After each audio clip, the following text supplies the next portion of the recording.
Labdien, es esmu Ieva. Jau daudzus gadus strādāju aktīvajā pārdošanā, esmu tirdzniecības pārstāvis. Mana aizraušanās ir ģimene, kur es esmu gatava veltīt visu savu iespējamo brīvo laiku. Man ļoti patīk tāda, tā kā radošas lietas, kā dekorēšana, kur es varu izpausties tā kā radoši. Man šodienas stāsts būs par to cilvēku aprūpi, jau, protams, daudzus gadus atpakaļ, kas skāra mūsu ģimeni. Tas ir mans dzīves biedrs, mana bērna tētis, kurš, var teikt, jaunībā, 33 gados, saslima ar multiplā sklerozi diagnozi. Tās pirmās pazīmes, pirms mēs vērsāmies pie ārsta, bija diezgan pat nenojaustamas, ka tā varētu būt kaut kas. Tā bija žagošanās. Viņš sāka žagoties un no sākuma, kā jebkurš cilvēks žagojās, cenšas padzerties ūdeni, stāvēt uz papēžiem un dažādi izpildīties. Tā žagošanās turpinājās dienu. Un līdz vakaram mēs jau ģimenē smējāmies, kam viņš ir ko nodarījis, ka šādi viņu tā kā piemin. Bet jau uz rīta pusi tas kļuva arvien nopietnāk un nopietnāk, jo ilgstošās žagošanās izsauca vemšanu, galvas reiboņus un dažādi tādas neierasti simptomi. Mēs braucām uz slimnīcu un slimnīcā viņi ievietoja tā kā nodaļā, kas ir ar vēderu, ar kuņģi saistībā uz turienu, un tur veica izmeklējumus. Tad mūs izrakstīja ārā, teica, ka tur neko neatrodot un nekas tur neesot, un viņi nezinot iemeslu. Bet tur pat nepagāja 2-3 dienas, kad mēs atgriezāmies atkal slimnīcā ar vēl pasliktinošāku stāvokli, jo temperatūra un drūdzis bija līdz viena no dakterēm uztaisīja tādu pamatīgāku izmeklēšanu ar magnētisko rezonanci, kas savukārt arī norādīja, ka viņam mugurkaulā ir izveidojušies ļoti daudz šie te perēkļi, kas skaitās multiplās sklerozes tie galvenie cēloņi, kas veicina, nospiež galvenos nervus, kas atbild savukārt par kustībām, par runas veidu, par dažādām cilvēcei nepieciešamām. Tad, kad jau tika uzstādīta šī diagnoze, mūs nosūtīja uz speciālo klīniku, kas ir multiplās sklerozes centrs, kur bija jāstājās uzskaitē. Savukārt, tad bija tā, kad nāca kāda sāsinājuma, pieņemsim, tirpa roka, krita jau priekšmeti no rokas ārā, bija jādodās uz šo iestādi, viņam veica tādu kā, neteiksim kā ķīmijas terapiju, bet ārstniecisko zāļu kursu, pēc kura viņu visu palaida un viņš spēja turpināt ikdienas gaitas. Viņš arī strādāja ilgu laiku, kādus 2 gadus kopš atklāšanas, diagnozes uzstādīšanas līdz kādus 2 gadus viņš turpināja strādāt. Protams, bija varbūt biežākas slimības lapas un dažādas, bet jā, darbus viņš spēja veikt. Protams, bija arī tā, ka mēs varējām aizbraukt, teiksim, ģimene uz tirdzniecības centru un pēkšņi viņam sāk atteikt kāju un viņš sāk līgoties no sāna uz sāna un cilvēks skatās un domā, ka piedzēries vairs neturās uz kājām, bet tad mēs kaut kā ātri mēģinājām nonākt līdz drošākai vietai, kā automobīls, lai brauktu atkal uz iestādi un veiktu šīs Jā, bet izrādījās ļoti agresīva un ārsti vairs nespēja apturēt šo perēkļu veidošanos pa mugurkaulu. Sākumā, kad ģimenei parādījās šī pirmie simptomi un pirmās pazīmes, mēs devāmies pie ārsta, kur savukārt pēc ilgstošas izmeklēšanas tika uzstādīta šī diagnoze. Protams, no sākuma mēs to uztvērām diezgan mierīgi, neskatoties uz to, ka diagnoze, palasot informāciju, ir diezgan smaga, bet ārsti deva cerību un teica, ka ar šo diagnozi cilvēki dzīvo daudzus gadus.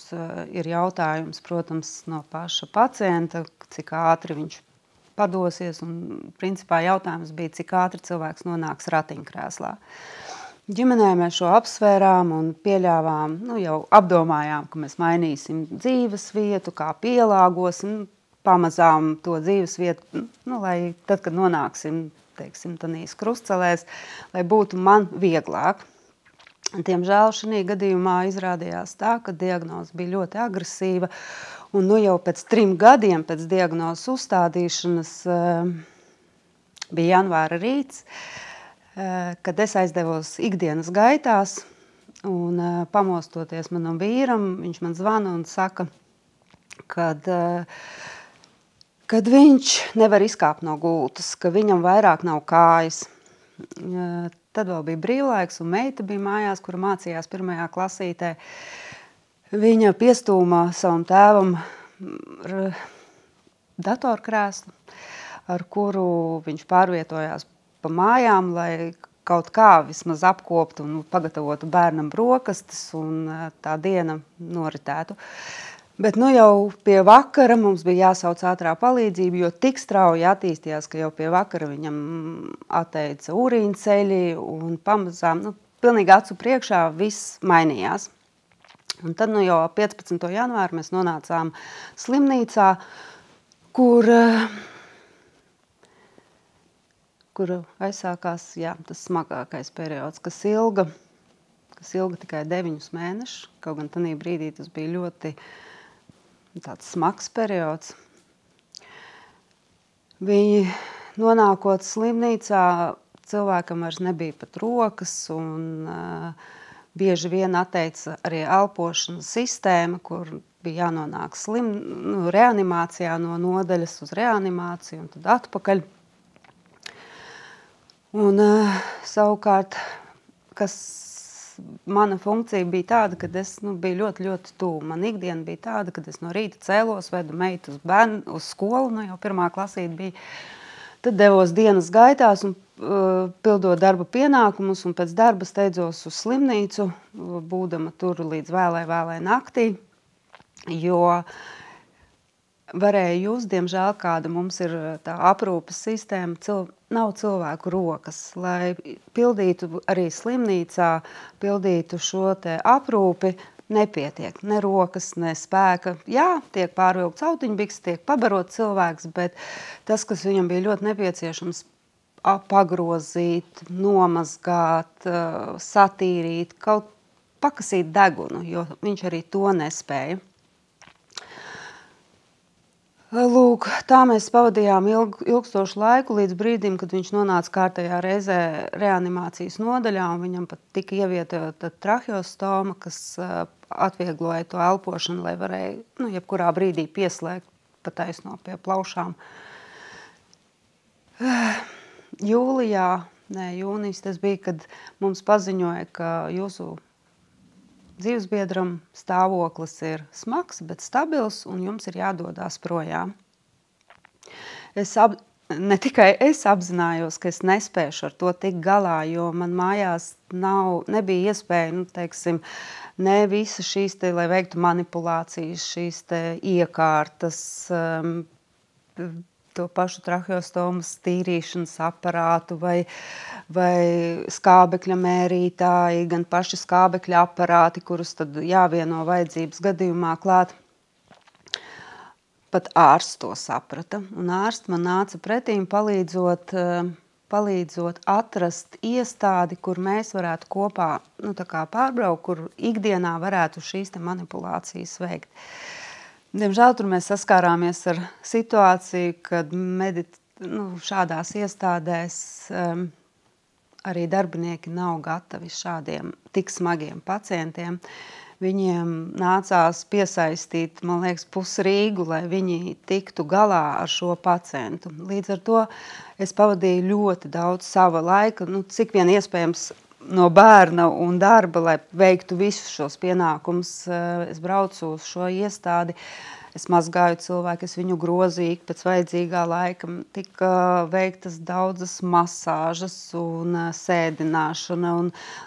Un kā ārsts teica, viņš dzīvos tik ilgi, kamēr jūs par viņu rūpēsieties, jo tiklīdz nāks kādi izgulējumi, tiklīdz nāks kādi papildu iekaisumi, diemžēl tas process būs neatgriezenisks. Un, ja sākumā, tad, kad mēs janvārī nonācām slimnīcām, saprotot, cik agresīva tā slimība ir, man teica, tie ir 2 mēneši. Nezinu, vai tas cilvēka dzīves grib dzīvot, vai mana aprūpe, vai viss kopā, mums izdevās līdz 9 mēnešiem. Aprūpes laikā, kad es devos uz šo te iestādi, lai palīdzētu savam tuvajam cilvēkam, viss personāls bija vienmēr priecīgs. Kad ienāca, viņi teica, mūsu saulīte atnākus, viņi mums visu te palīdzēs, izglābs, visu izdarīs. Un tā arī bija. Bija brīžiem, kad es ienācu palātā un viņi baidījās, aprūpes personāls baidījās pat kārtīgi iztīrīt to traheostomu, un es ienāku un es saprotu, ka viņš smok nost, jo viss tur burbuļo un vārās, jo tur, tā kā ar tādu kārtīgu putekļu sūcēju ir jāsūc viss ārā. Bet, tas nav patīkami, nevienam droši vien, un varbūt ir kāda baile, ja ar to nav iepriekš saskārušies. Lūk, un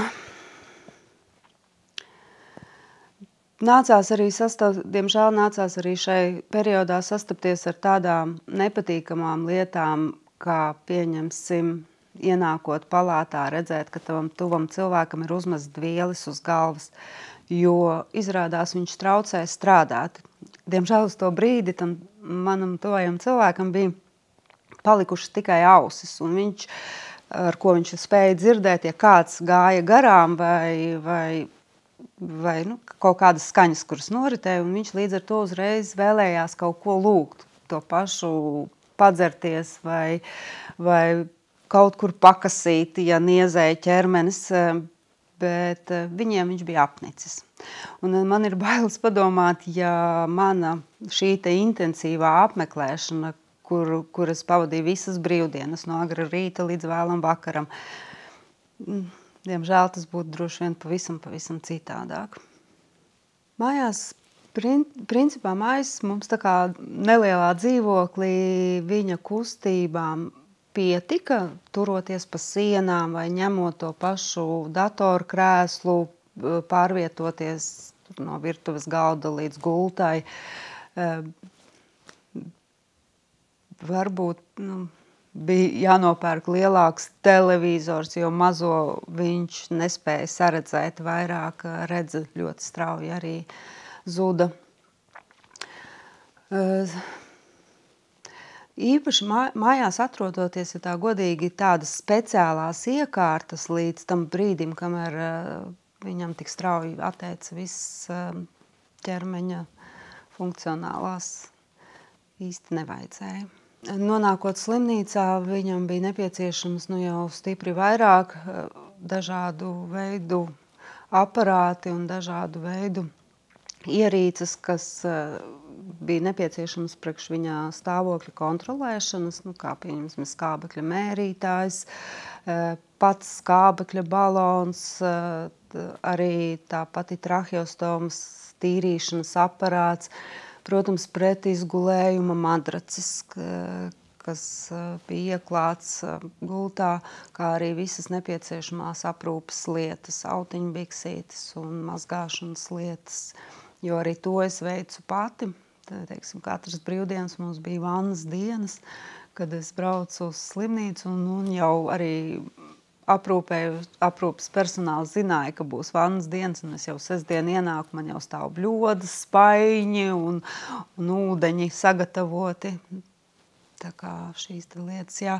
Kā arī, lai neveidotos pretizgulējumi, es centos kvalitatīvu gultas veļu klāt, kā piemēram līna, lai nenotiek svīšanas. Tā bija vasara, tā bija ļoti, ļoti karsta vasara. Es aprīkoju ar dažādiem ventilatoriem gultu apkārt, lai tas vēsums, jo nodaļa atradās pašā augšējā stāvā slimnīcā. Jā, nu un arī, lai neveidotos tie izgulējumi, nezinu, man tā informācija no kurienes nāca, bet es arī konsultējos ar dažādiem cilvēkiem, ko vajadzētu, kā vajadzētu darīt.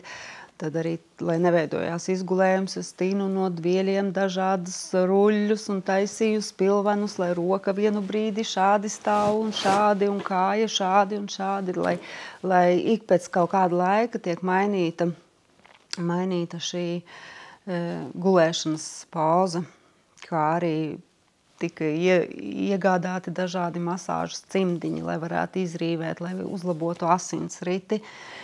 Nu, jā, šādi bija nepieciešamie. Informācija, viņa nāca pati no sevis, bet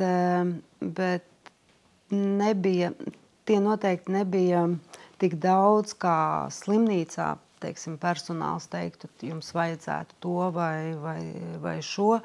Tas vairāk nāca no paziņām, no draugiem, arī Mans darba specifika ir strādāt ar aptiekām, tad arī aptiekās es konsultējos ar farmacēti, kas man bija uzticības persona, kura brīžiem likās, ka viņi pat piemeklēja man kaut ko, kad es atnācu nākamajā nedēļā. Viņi man teica, klausies, tev jāpamēģina šis, ir jābūt labi. Jā. Un liels atbalsts bija arī no ģimenes, konkrēti no māsas, kura ļoti daudz centās, jo man nebija laika, teiksim, sēdēt internetā, šķirstīt kaut ko, vai kaut gan arī tas, tad māsa vairāk kaut ko uzmeklēja, kaut ko sazvanīja, kaut ko sainteresē, tikai tev jāizbrauc, tur jāpaņem, un tad tur būs. Nu, jā. Tanī brīdī laikam ieslēdzās tāda kā, pat ne realitāte, bet viss tā strikti sakārtots bija pa minūtēm. Mans rīts sākās agri no rīta, lai 8:00 man meita būtu skolā, un tad es devos uz darbu, kas darba laiks līdz 6:00, un tad pēc 6:00 es skrēju uz slimnīcu, kur savukārt ātrākais aizgāja ap 10:00 vakarā, un būdam mājās ap 11:00, es sagludināju drēbes un sagatavoju bērnam nākamajai dienai kaut ko ēst. Jā, visgrūtāk, protams, manā skatījumā bija manai meitai, kura tanī, varētu teikt, tādā 9 mēnešu garumā mani redzēja tikai no rīta tās stundas, augstākais stundas ilgumā, jo pēc skolas viņa patstāvīgi savā 1. klasē jau nāca mājās. Paldies māsai, kura viņu ņēma pie sevis, gan pabaroja, gan pieskatīja, bet meita man kļuva ļoti. Tā pašā brīdī arī kļuva pieaugusi. Viņa kļuva pieaugusi un apzinājās, ka viņa nekādi nedrīkst mani tā kā apgrūtināt. Man nekad nav bijis jāsēž ar viņu pie mācībām, vai tur jāprasa, vai tu esi izmācījusies, vai tu esi izdarījis. Viņa visu izdarīja pati. Man pašai nebija par sevi laika domāt. Protams, es svēru tajā brīdī 48 kilogramus, jo biju jau noskrējusies, un katru tuvinieku, ko es satiku, visi gribēja mani barot, jo spēka izsīkums nebija pat laika īstenībā droši vien par to domāt. Man likās, ka tas ir mans galvenais pienākums būt blakus saviem mīļajiem. Es domāju, ka situācijas ir dažādas. Un katrs cilvēks rīkojās pēc sava tā brīža iespējām, stāvokļa, uztveres. Bet pirmām kārtām ir jārunā, ir īstenībā arī jālasa, ir jāgūst kaut kur informācija, jo varbūt 13 gadus atpakaļ es pieļauju, ka tās iespējas bija mazliet mazāk. Šobrīd piedāvā plašāku informācijas to klāstu.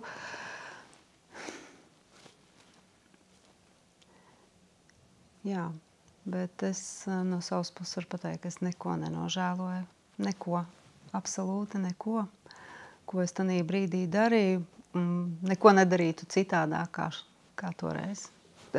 Tanī ziņā, kad attiecībā no savas puses, protams, šobrīd varbūt es tiešām būtu vairāk informāciju ņēmusi, kas ir pieejama, teiksim, nezinu, internetu vidē vai šīs te, kas piedāvā sociālās aprūpes, bet, nu jā, tad man bija citādāk. Varbūt arī tas gadi, vecums, cits un zināšanas, jā, bija. Viņš, protams, saņemot šo informāciju par šo diagnozi, kā jebkurš cilvēks, kurš saņem, es pieļauju, tas ir grūti iejusties, ko izjūta tieši cilvēks, kas saskarās ar šādu te informāciju, ziņu par paša stāvokli.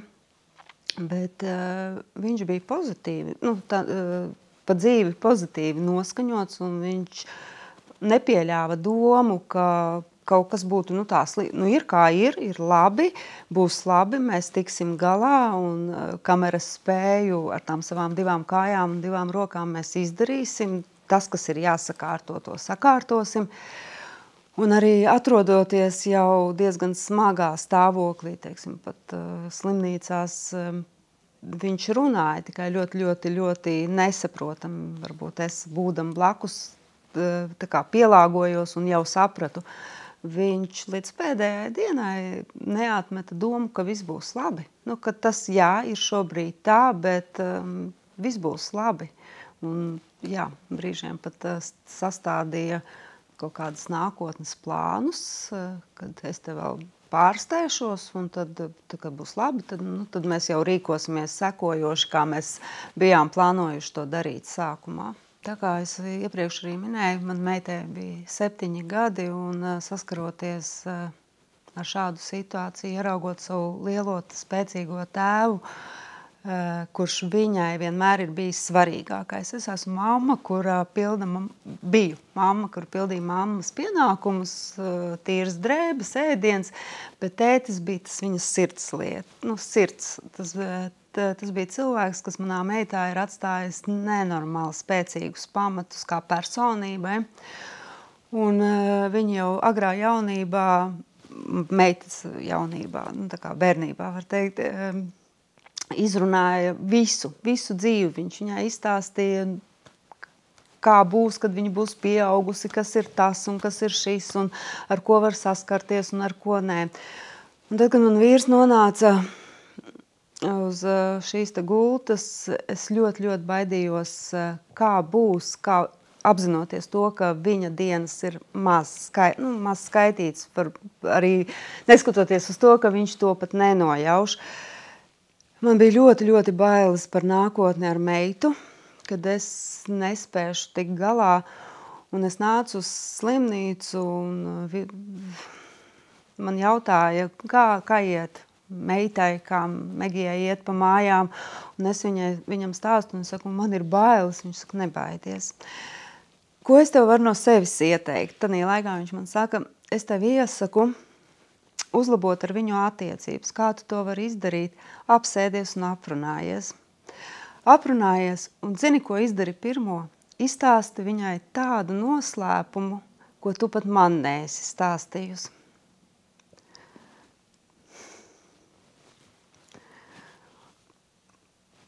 Jā. Un tad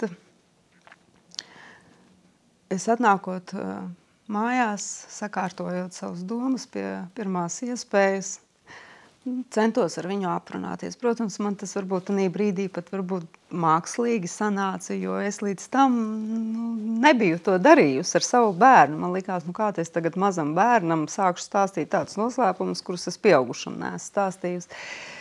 Bet viss mainījās, un man meita, viņa visu dzīvi man ļoti, ļoti, ļoti mīl. Ļoti, ļoti mīl. Arī tagad viņa tik lielā cieņā pret mani izturās, kad nevar nevienam to pat atstāstīt. Un, lai mēs tam tiktu pāri, vēl tad, kad tēvs pat pirms tam es sapratu, kad man bērns ir jāsagatavo šim te rezultātam, jo viņš ir neizbēgams, to mēs zinājām.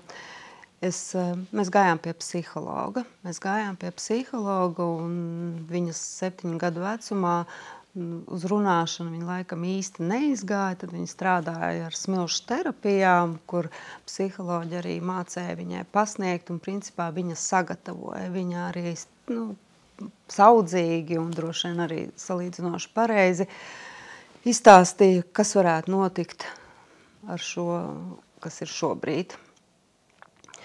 Un tad rītā man dzīves biedrs nomira aptuveni 2 naktī, kad man arī uzreiz piezvanīja un pateica, protams, ka tā nakts vairs nebija nakts, viņam priekš manīm bija uzsākusies diena, kur es sēdēju viena pati pārdomās un asarās un gaidīju, kad pamodīsies mans bērns. Kad pamodīsies, es viņu nemodināju uz skolu, jo zināju, ka tā nav skolas diena, kaut gan pirmdiena. Es gaidīju, kad pamodīsies, un baidījos ar tādām lielām bailēm. Es baidījos, kad viņa pamodīsies, un man būs jāpasaka šī ziņa. Un tad, kad viņa modās, es apgulos blakus, viņu stipri apķēru, un man liekas, ka viņa jau nojauta. Protams, es pateicu šos vārdus, un viņa man apķērās tik spēcīgi, kad man likās, ka viņa tā kā to savu sāpi ielaiž manā ķermenī. Bet no tās dienas, jā, viņas mīlestība, viņas pateicība, viņas cieņa pret manīm ir ļoti, ļoti augstā līmenī. Ļoti augstā. Un arī visu šo laiku viņa man pieskata, un vienmēr, kad bija arī mazāka, ja es tur aizkavējos pēc darba vai atgriezos mazliet vēlāk, viņa vienmēr zvanīja un jautāja, kur es esmu, cikos es būšu, vai viss ar manīm ir kārtībā. Un arī tagad viņai jau lielai būdam nav bijis, lai viņa nepaceļ klausuli, jo viņa apzinās, ka mammai viņa papildu stresu nekad neradīs, kad jā, es varu zvanīt jebkurā brīdī, viņa man pacels un atbildēs, kaut vai es atzvanīšu. Jā.